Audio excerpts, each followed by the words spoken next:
Hi everybody. I have behind me a sheet of aluminum, and then I have by my feet some more aluminum. And today I'm going to show you how I make a bed cover. Now this truck bed cover is a little unique in the fact that I'm going to be able to stand on it. So we're going to jump right into it, and I'm going to show you what this little Yes Welder YWM 211P can really do. In order to get nice straight cuts, I decided I was going to get a used Ryobi miter saw and put the correct saw blade on. Now you could spend $150 or $200 on a blade specifically designed to cut aluminum, or you can do what I did and spend $50 on a fine finish carbide tipped blade from Home Depot or Lowe's that is also rated to cut aluminum, at least according to the packaging. I'm not sure how long this blade will last, but for what I'm doing, this should be just fine.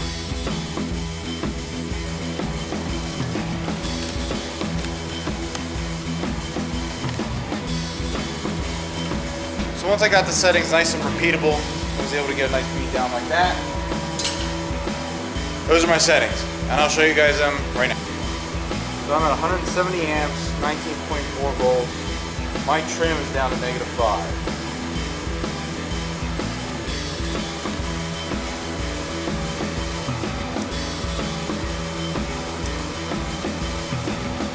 Double pulse amperage, frequency, duty cycle, induction settings, run in, hot start, pre-gas, post-gas, but I'm actually going to turn that up, burn back timer, no spot timer obviously.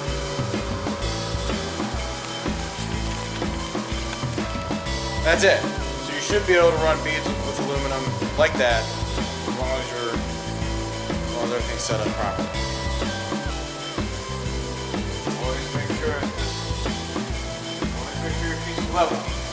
It's easier to sit.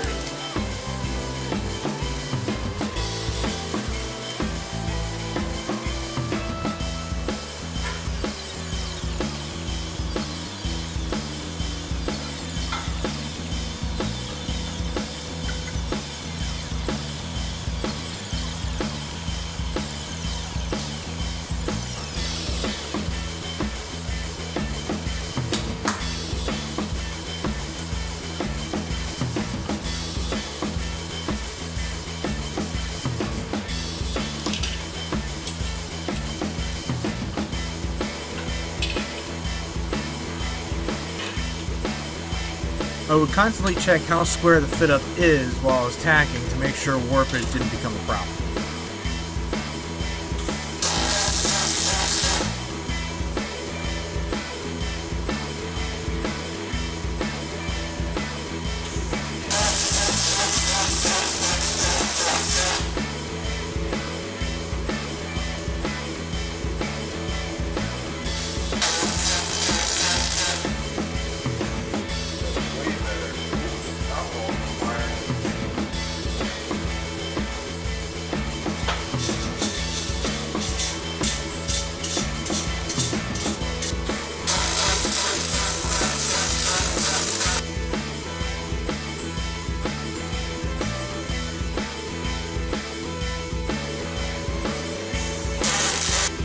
Aluminum spreads and dissipates heat very well, much better than steel. This can be an advantage, but also a disadvantage.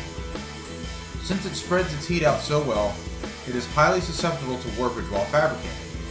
This is why I have to keep constantly checking for square and level to make sure the piece isn't moving out of my parameters that I have set.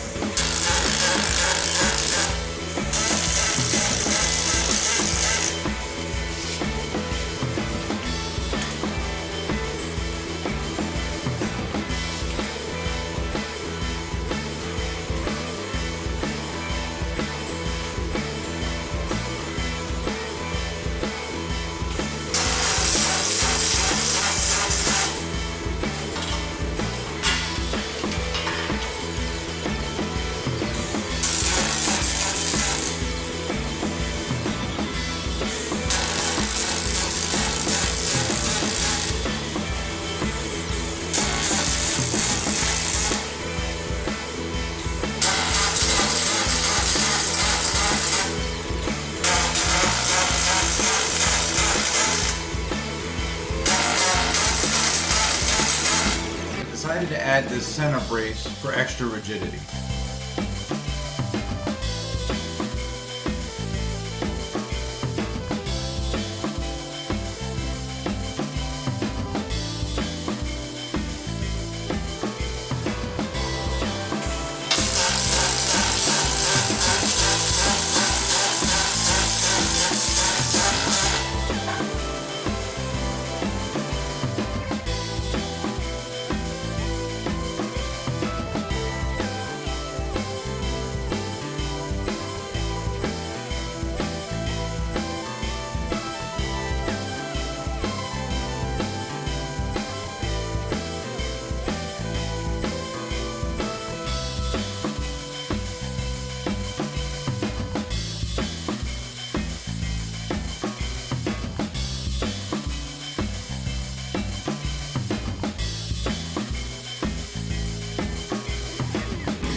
The longest part of a project is figuring out your rhythm, getting the settings right while learning the quickest and easiest ways to fit up the parts properly. Now that I have figured it out on the first panel, this should go much quicker. I just have to do this 2 more times.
Whoa!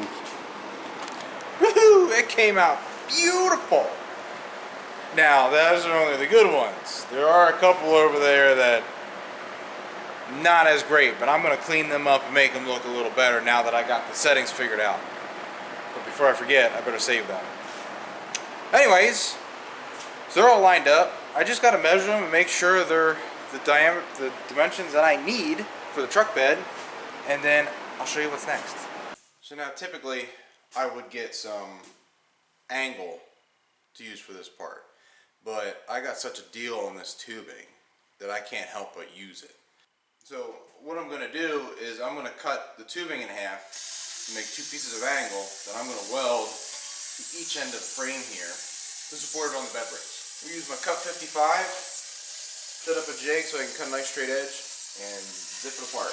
When you're using a plasma cutter on aluminum, you have to be very quick, because what happens is if you hang out too long, the heat becomes too much for the aluminum and it just starts melting versus cutting, and it looks ugly. So we're going to zip through this pretty fast.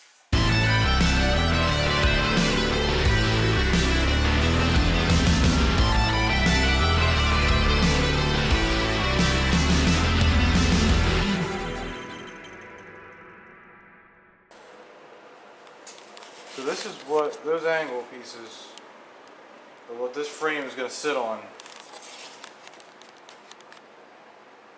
I have them clamped up. They are set to about 1/100 of an inch.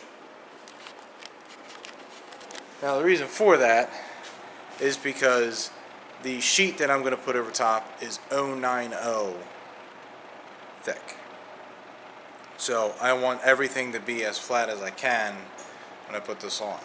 Now before I do any of that, I'm going to tack this angle up, put a couple good tacks in it, and then stand on it to make sure it at least holds me.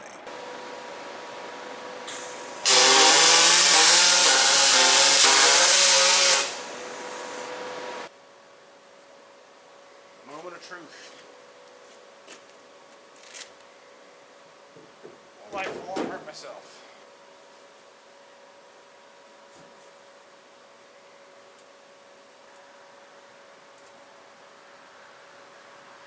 Well, let's hold it out.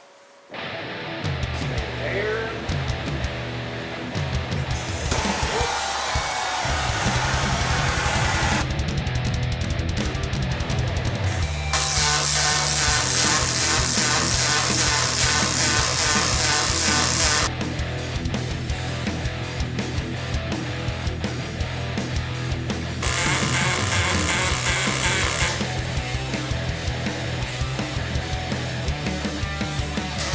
After running the spool gun for a long period of time continuously, it would start to long arc and overheat. So I'd put it down to cool off, and while I'm waiting, I'd go over and cut the sheets of aluminum that I need from the top. So to cut these pieces, I would measure the length that I needed, grab a straight edge, which happened to be a spare piece of aluminum square tubing, clamp it to the workpiece, and drag my cutter along my straight edge to give myself a nice straight cut. Then I would just walk back to the table, and by that time it'd be plenty cool enough to start up again.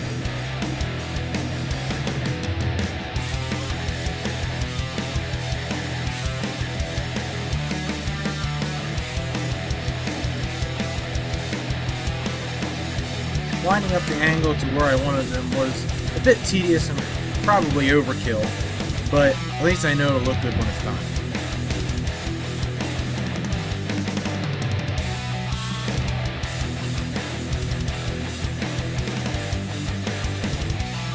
And once I turned the machine down to probably where it should have been in the beginning, about 19.5 volts and 150 amps, this spool gun would run continuously without overheating at all.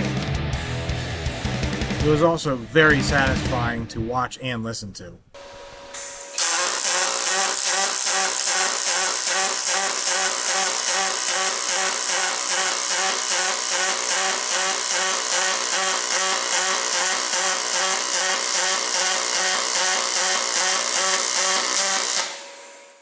So welding a thin sheet of aluminum like this is kind of a challenge. I don't want to tack it all in place and clamp it and hold it down because it's going to warp and move around. So what I want to do is I'm going to start from a corner and work my way out from the outside and from the inside, going about an inch or two at a time to keep the heat all even and level, because this thing will move and grow and warp a little bit. And what I want it to do is I want that whole heat signature, that whole heat wave, to move down the plate. It's just like putting a floor pan in a car. Move from a corner and work your way down. And that way all the heat ends up out here. This thing might end up, this is why I cut it a little short. Right here it's going to match up. But down there, hopefully, it'll probably close this gap up that I have down here. Hopefully that works. I'm going to try and weld the whole thing around the top here and stitch it on the bottom because I want this to be as waterproof as possible. But if the heat moves it around too much, then I may just have to stitch it 1 inch at a time and silicone the rest. It's not something I want to do, but if it's what I got to do, it's what I got to do. The only time I clamp it, I will only clamp it in the spot that I'm welding. And I'm just going to allow this piece to absorb the heat and spread it out. Because if I try to clamp it down, keep it in place, that's when you get some severe warpage that you really can't get out, especially with a thin sheet like this.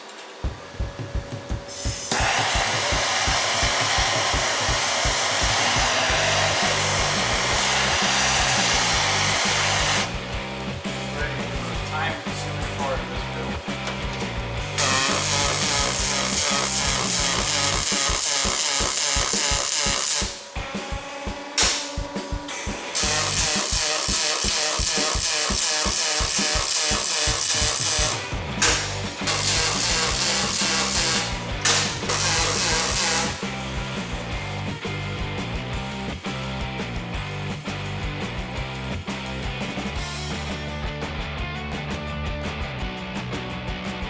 Welding this thin sheet proved to be a real challenge. I had to keep my heat turned up and move much faster than what I did for the frame.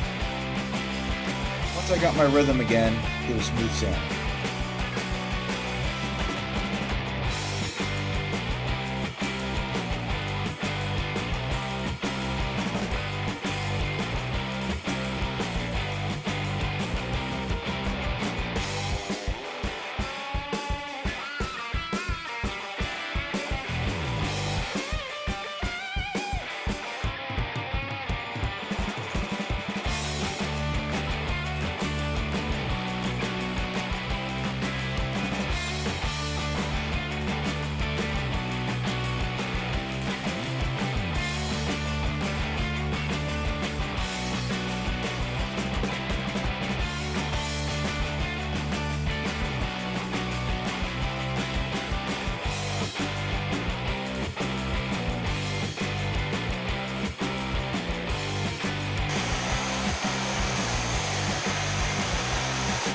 Once I got the sheet tacked up on the inside, I went ahead and welded the edges to make sure it would work. After doing this for a long period of time, I noticed that I could go much faster than I initially thought. So I thought to myself, how fast can I go?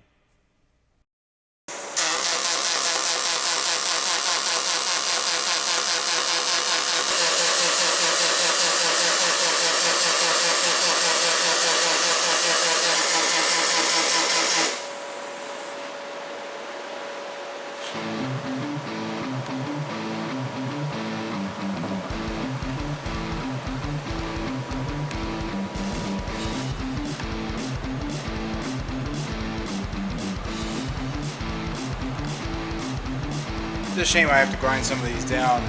It came out pretty good, but I want it to be nice and flat. After finishing up the sanding, I went ahead and used some rubbing alcohol to clean up the sheet. Scratched it up a little bit so the adhesive has something to stick to. Laid down the EVA boat foam that I chose. Riveted on some hinges. Now it's time to test it out.